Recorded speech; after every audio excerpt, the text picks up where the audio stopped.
That's your rapid-fire look at the best political topics of the day. 3 questions, 30 seconds on the clock. And playing today, Democratic strategist Maria Cardona, SiriusXM political talk show host and comedian Pete Dominic, and Republican strategist and columnist for the Hill newspaper, Sherry Jacobus. Okay, guys, first question.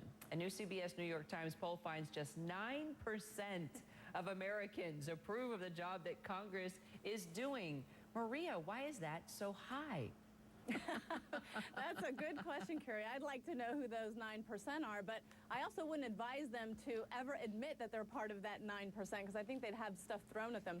But Kara, you know, in all honesty, it's frustrating, and Americans of all stripes all around the country are completely frustrated that this Congress cannot get anything done. I frankly think, and a lot of independents and Democrats, I think, agree with me, they're frustrated by a Republican Party that has lurched so much to the right that they're not even supporting their own proposals that not too long ago they supported and that are currently in the president's jobs bill, which will create 1.9 million jobs. They're more... Okay. They're more focused on making this president lose his job than on giving them jobs. Sherry, you get an extra 2 seconds. Well, look, I think that's about the same number of people who claim to have been abducted by aliens and visited the mothership. So the 9%, you know, it is a strange number. But look, the last time there was almost the numbers were exactly the same before the last elections when the Democrats had the Congress and the president was unpopular. Americans sent more Republicans to Congress. I think it's going to be the same thing. It might be different if we had a popular president, but he's enormously unpopular. I think what Americans want is more balance in Congress because there aren't enough Republicans in the Congress now to make the difference to stop this president, and we need a Republican Senate. Pete, isn't 9 your lucky number? No, 1 is. Kira, I'll tell you about why that is later. Listen, 9%, I don't even know what that meant. 9%, maybe they're trying to match their approval rating to the unemployment rate. You know, listen, this isn't about Democrat and Republican as much as it is about the system. The reason why people, I don't think they understand this, but a lot of Americans don't approve of Congress is the system that they work in. They have to raise millions of dollars just to get elected, and then they have to do the bidding of their donors who donated that money. We need to change our campaign finance system, and then maybe our politicians will start to represent the people that elected them. All right, Rick Perry says his big mistake in this campaign was participating in the debates. Was he, what do you think? Why would he say that?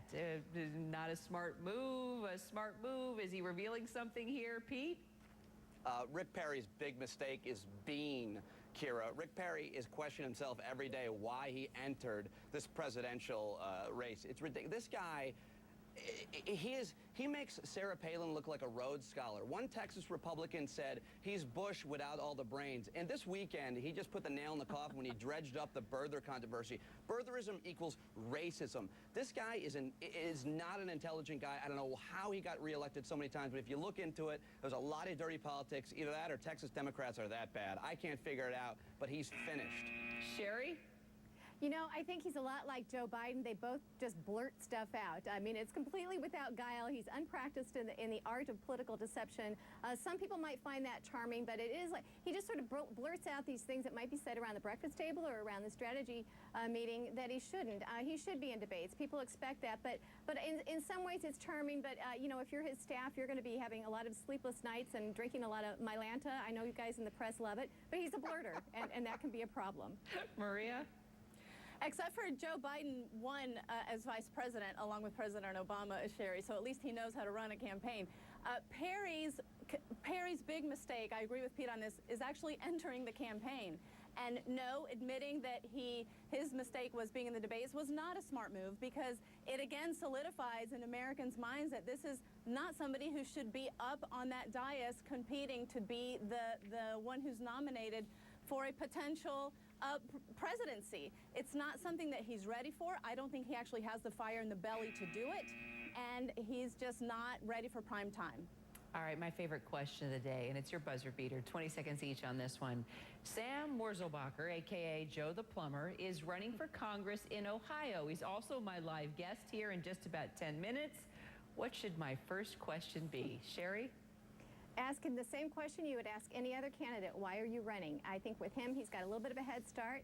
He would be a citizen legislator. He's got a great message, and he got Barack Obama to inadvertently do some truth-telling on the redistribution of wealth. So I think he's got a good head start, but treat him like any other candidate. Ask him why he's running. Maria? And I would also ask him if he really wants to do this and if he understands what is at stake and what it's going to take. Because I think those were questions that were not asked of Perry, and if they were, then he clearly did not answer them truthfully.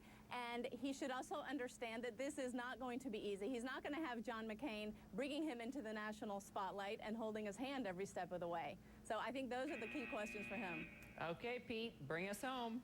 Well, Kira, glad to know you're giving Joe his 16th minute of fame. That should be groundbreaking stuff here. Listen, ask him some fundamental questions about government, maybe the three branches. Ask him about his favorite Supreme Court case. Ask him why he's qualified to run for Congress. If he can answer those well, or if he can't, then tell him that I got a stuffed animal stuck in my toilet, and I'd like to figure out how the heck to get that out, because apparently he's a plumber, even though he's not a licensed one. And I know he's sitting right next to me, and I think it's an insult that anybody would vote for this guy. He's a joke, and I know he can hear me, and I'll tell him that to his face, too. Oh, boy. And Joe's a lot bigger than you. Oh. Even though we both have the head blade. You haven't met many members of Congress, clearly, because they come from all walks of life. So I think we've just provoked possibly a violent outbreak. This will be Occupy Pete Dominic happening in about 5 seconds. Thank you. Occupy Washington. Thank you for your feedback. Thank you. Thanks, you. Kira. All right. Kira, you Yes? could keep me on, but you could keep me on with him, but the viewer would have a hard time telling the difference between Joe and mine head. I think he's got a much better haircut than you, Pete, and he shaves. How dare you, Kira? You know I love you. Taking a quick break now.